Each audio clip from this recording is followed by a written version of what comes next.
கோதாவரி அதனுடைய கரையிலே பத்ராச்சலம் என்கின்ற அழகான மலை மீது அழகான கோவில். இன்றைக்கும் அந்த கோவில் அந்த கோதாவரி கரைக்கு போகும்போதே நமக்கு காட்சியை கொடுக்கலாம். இந்த கஷேத்திரத்தை சொல்லும் போதே ஒரு பரமபக்தர் ஞாபகம் நமக்கு வரும். பத்ராச்சல ராமதாஸ் ஆந்திர தேசத்து திருமங்கை ஆழ்வார். அவர் நம்ம நாட்டில் எப்படி திருமங்கை ஆழ்வார் கொள்ளையடிச்சாவது கோவில கட்டணம் அப்படின்னு நினைச்சேன்னு செய்தாரோ அது நியாயமான வழியின்னு காண்பிச்சவர் பத்ராச்சல ராமதாஸ். அதுக்கு எப்படி தண்டனை கிடைச்சாலும் தான் ஏற்றுக்கிறேன் அப்படின்னு பிரசன்னமாகவே ஏற்றுக்கொண்ட பெரிய மகாத்மா ராமதாஸ். ராமதாசனாலே அந்த கஷேத்திரம் பிரசித்திக்கு வரும். ஏன்னா புராணஸ்தலம் புராணத்தில் இருக்கும். பிற்காலத்தில் ஒரு பக்தனால தானே அந்த கஷேத்திரம் வெளியில வரும். ராமதாசர் தான் ஏற்படுத்தினார்னு சொல்ல முடியாது. ஸ்ரீரங்கம் விபீஷணனால ஏற்பட்ட கஷேத்திரம், தர்மபெருமாங்கிற ராஜாவால ஏற்பட்ட கஷேத்திரம். ஆனாலும் அந்த கஷேத்திரம் எப்படி பிரசித்திக்கு வந்ததுன்னா ஆழ்வார்களாலையும் ராமானுஜராலையும் பிரசித்திக்கு வர்றது. சில பக்தர்களால சில கஷேத்திரங்கள் பிரசித்திக்கு வர்றது. கஷேத்திரமானது அதிகாலத்திலேருந்து இருக்கு. எம்பெருமான் தட்சிண தேசங்கள்ல சஞ்சாரம் பண்ணும் பொழுது அந்த கஷேத்திரத்துல எழுந்துள்ள இருப்பார். ஏனென்றால் மானவரும் நோக்கி வைதேவியின் துணையாய் காணமரும் கல்லதர் போய் காடுரைந்தான் காணேடி காணமரும் கல்லதர் போய் காடுரைந்த பொன்னடிகள் வானவர்தம் செம்மலரிகண்டாய் சாகலே.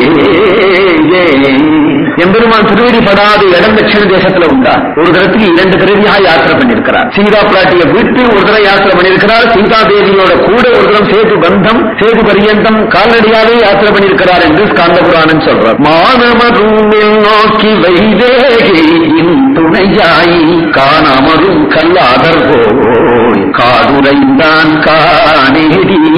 அப்படி எங்கு பார்த்தாலும் கல்லும் முள்ளும் நிறைந்ததாகி தண்டகாரண்யம் பூரா சஞ்சரித்து ஆங்காங்கு தன் திருவடி படும்படியாக நின்றிருக்கிறார் என்னும் பொழுது கோதாவரி தீரத்திலே தண்டகாரண்யத்திலே இந்த பத்ராச்சலம் இருக்கிறதுனாலே இந்த பத்ராச்சல கஷேத்திரத்தில் எம்பெருமான் நின்றிருக்கிறார். நம்ம கஷேத்திரத்தில் ஒரு கோவிலும் இருக்கு, பெருமாளும் எழுந்துள்ளி இருக்கிறார். அந்த கஷேத்திரத்தில இருந்து ஒவ்வொரு சம்பவங்களுக்கா சென்று வரேன். இல்லாத போனா இவ்வளவு நாள் ஒரு கஷேத்திரத்துக்கே போறோம். நம்ம கஷேத்திரத்துல மகாபாசிலையும் பாதியானாலும் கூட அந்த கஷேத்திரங்களுக்கு பெருமை என்ன, அதுக்குள்ள பிரவேசிச்சுட்டானாலே பாசம் எல்லாம் அதான் நிறைய கஷேத்திரங்கள் ஏற்பட்டிருக்கு. கலியில இந்த ஜனங்களை பாவனமாக்கணும், இவர்கள் எல்லாரையும் கரையேற்றணும், பாவனமாக்கணும். பாவனமாக்கணும் அப்படின்னா எதுக்காவது அந்த ஊர் தாண்டி போகட்டும். இந்த ஊர்ல இருந்து இந்த ஊருக்கு போறான், போகும்போது அந்த ஊர் வெளியாட்டம் போகணும். அதுவன் ட்ரெயின்ல போயிட்டு இருக்கான், விழுப்புரத்துல ஏறினா இங்கோ போயிட்டு இருக்கான், மதுரைக்கு போயிட்டு இருக்கான், திருச்சிக்கு போறான். போகும்போது ஸ்ரீரங்கம் தூங்கிட்டு தான் கிடக்கான். எழுந்து பார்க்கல, ஸ்ரீரங்கம் போயிட்டு கூட பார்க்கல, தூங்கிட்டு தான் கிடக்கான். இருந்தாலும் அந்த எல்லையில புகுந்து போகும்போதுவே சமஸ்த பாவங்களும் தெரிஞ்சோ தெரியாமலோ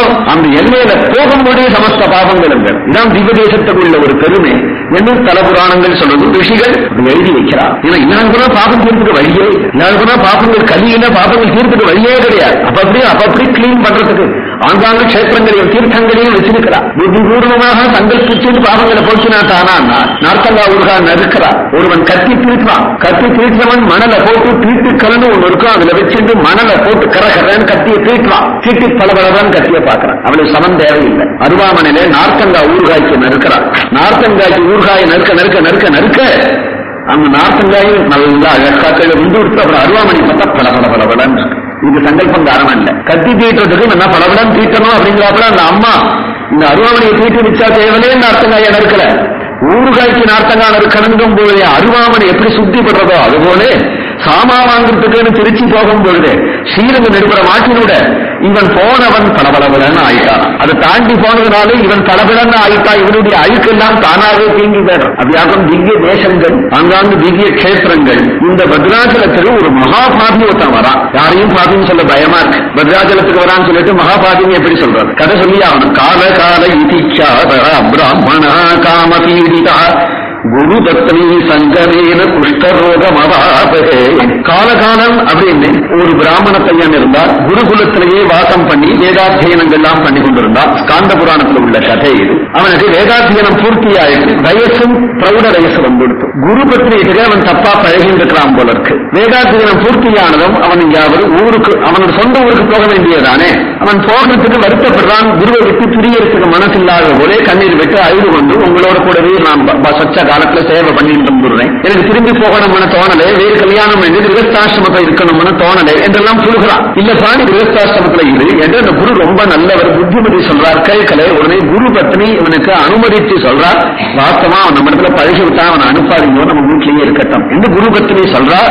ஏன்னா அவன் 2 பேரும் தப்பா பழகிட்டு வரா. சரி இருந்துட்டு போன்னு சொல்லியிருக்கார். ஒரு நாள் அவருடைய அக்னிஹோத்திர சாலையில தன் மனைவியோட அவன் சேர்ந்து இருக்கிறத பார்த்துட்டார். அவர் ரொம்ப வயோவிருத்தர், ஞான விருத்தர், தபஸ்வி, ஆச்சாரசீலர். உடனே வருத்தப்பட்டார். சரி எப்படியாவது போகட்டும் என்று நினைச்சிருந்தார். ஆசா பாசங்களை நீக்கினார். அவர் புறப்பட்டு போயிட்டார், வீட்டை விட்டே புறப்பட்டு போயிட்டார். இவர் சுதந்திரமா வீட்டில் இருக்க ஆரம்பித்தார்கள்.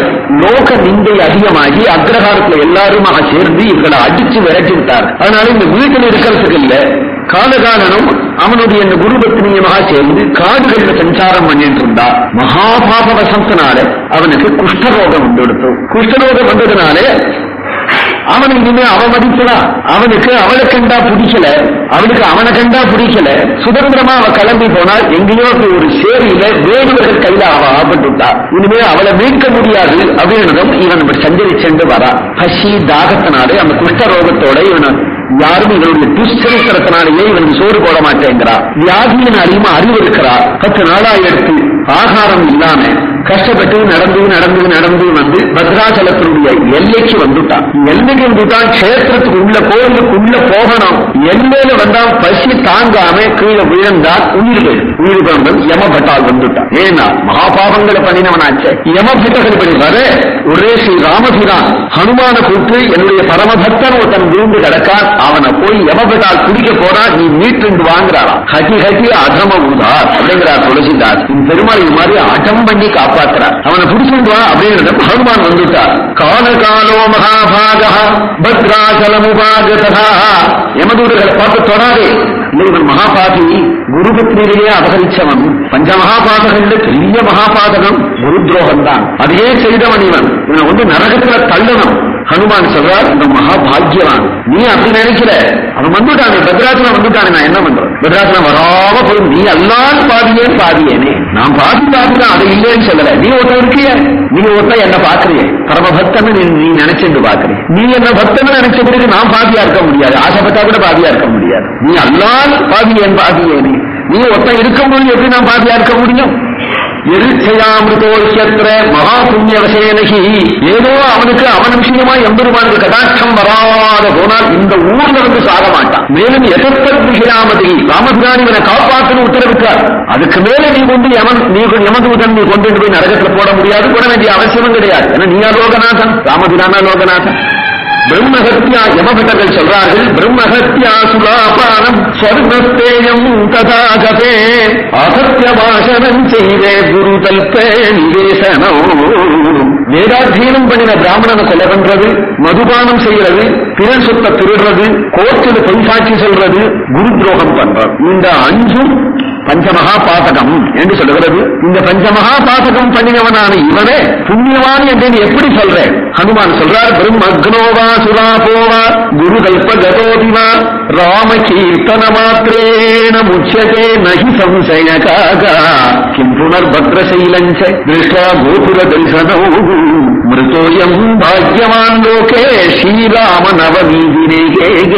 ராமான்னு சொல்லிட்டாலேயே கோட்டையோ பிரம்மஹத்யானாம் அகம்யாகம கோட்டையா, கோடி பிரம்மகத்தி போயிடும். நாமத்துக்கு அவ்வளவு மகிமை இருக்கு. இவன் போராத்துக்கு பத்ராசல கஷேத்திரம் வந்து கோபுர தரிசனம் பண்ணிண்டு இன்றைய தினமோ ஸ்ரீராமநவமி.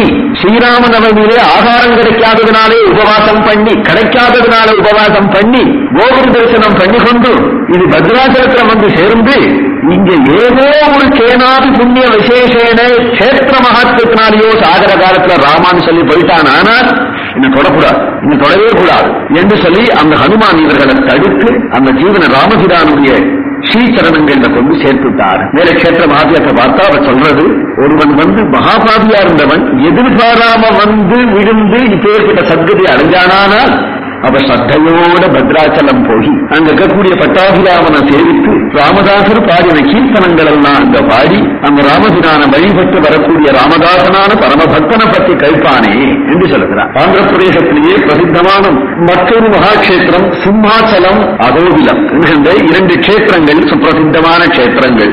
சிம்மாத்ரின்னு பெயர். அந்த சிம்மாத்ரியிலையும் பகவான் நரசிம்ம பகவான் இருக்கிறார். நரசிம்ம கஷேத்திரமே ரொம்ப அதிகம். மங்களகிரியில் நரசிம்ம கஷேத்திரம் இருக்கு. இன்னும் பல நரசிம்ம கஷேத்திரங்கள் ஆந்திர பிரதேசத்துல நிறைய சிங்கப்பெருமான் நிறைய விளையாடிருக்காரங்க அப்படின்னு தோன்றது. பிரகலாதன் அப்படிங்கிற பரமபக்தனுக்காக எம்பெருமான் தோன்றினார், ஸ்தம்பத்துல தோன்றினார் அப்படிங்கிறதுனால அங்க எம்பெருமான் ஸ்தம்பமூர்த்தியாவே இருக்கிறார். சிம்மாதிரியில நரசிம்ம பகவானுடைய முகம் பூர்ணமா காட்டப்படுறது இல்லை. எப்படி திருமலையில எம்பெருமானுக்கு கண் காட்டப்படாம கற்பூரத்தினால திருமண்காப்பு அமைக்கிறாளோ அதுபோல இங்க திருமேனி பூராவே கற்பூரத்தினால திருமண்காப்பு அடைச்சு அட்சய திருத்தியில ஒன்றுதான் தரிசனம். நரசிம்மன் பூரா ஸ்தம்பம் போல ஆக்கி வச்சிருப்பார். ஸ்தம்பம் போலவே பெருமாள் காட்சி கொடுக்கிறார். ரொம்ப உக்கிரமான மூர்த்தி என்ன பக்தர்களுடைய எண்ணம். சிம்மாசலத்திலே பகவான் இருக்கிறான். பிரசித்தமாக பிரகலாத சரித்திரம் நடந்த கஷேத்திரம் அதுதான் அப்படின்னு தல புராணம் சொல்றது. பிரகலாதன